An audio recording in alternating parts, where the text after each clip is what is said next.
Now, markets have reacted rather sharply to today's developments. For more on this, we turn to Moshe Lander. He is a senior lecturer of economics at Concordia University. He joins us live again in Montreal. So, Moshe, thanks again for being there. So, the S&P 500, the Dow, the TSX, they closed in the red today. I was kind of trying to look at the exact numbers, but down. Do you think it's enough of a slide to get Donald Trump's attention? No, but there's still lots of space for him to realize the error of his ways. If you look at where the New York stock exchanges are, they're down about 10% since he was elected. They were maybe a little frothy to begin with, but I don't think that he would view it as being frothy. And so I would think that maybe another couple of bad days, and that's going to be the type of thing that he's going to say, okay, I think we maybe need to talk. Well, it's interesting you say that because according to Reuters, Howard Lutnick, the Commerce Secretary on a Fox show said, we might meet Canada and Mexico in the middle. Maybe we'll announce that tomorrow. I don't know what that means.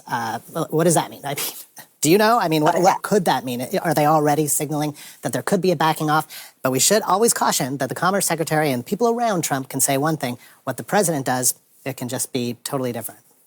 Yeah, let's remember that he said that it was going to be day one that he was going to bring the tariffs in. And here we are 3 months later, and we're finally getting around to it. So what does tomorrow mean? You're talking, what does meet in the middle mean? I don't know what tomorrow means. And so, look, he's got to realize at some point this was a very bad move, and it is going to rebound back on the U.S. badly. I don't think that it's the prime minister's comments today that's going to make him rethink. He's a business person at the end of the day. And if he sees that it's wiping out billions of dollars in profits for companies, if he's getting the earful from the people who were sitting behind his family at the inauguration, that's the type of thing that would make him sit up and say, all right, maybe I need to reconsider this. But I don't think that he cares one lick about what's going on in Canada. And I don't think that he cares either what's happening to his consumers, whether they're suffering. It hasn't even been in effect for 24 hours. There's no way they could be seeing the bad effects. It's the stock market that's going to be the first to give him the heads up that something's not right. At the press conference, Justin Trudeau said he believes that these tariffs are not about reducing the flow of fentanyl, that this is a false premise, or about the border more generally. This is really about Donald Trump trying to crush the Canadian economy in an attempt to force us to become the 51st state. Do you agree with him? To some extent, yeah, the first part is definitely correct. It has nothing to do with fentanyl and immigrants. That's why he's quickly moved away onto other conversations about the banking sector, about the agricultural sector. I think that Trump has been consistent for 40 years in the public spotlight that he does not like trade agreements.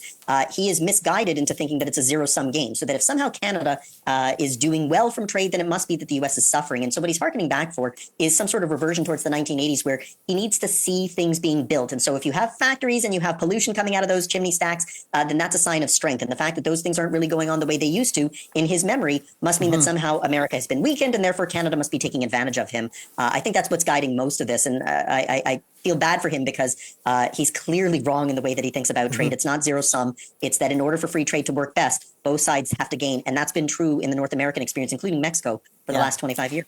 Ask CBC has had dozens of questions come in from viewers since Trump's announcement, and we'd like to just put a couple of them to you if we have the time. So here's the first one. This is from Robert Melman. What effect will tariffs have on the price of Canadian homes? Good question. It's actually going to drive them higher. I saw in your previous conversation there from BC that the lumber industry, of course, is going to be affected.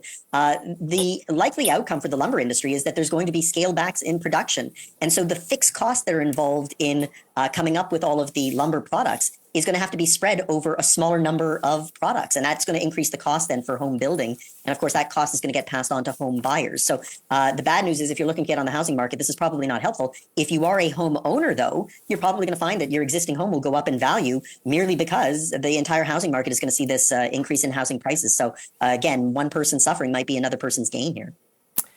Moshe, thank you. Moshe Lander is a senior lecturer of economics at Concordia University, and he joined us today from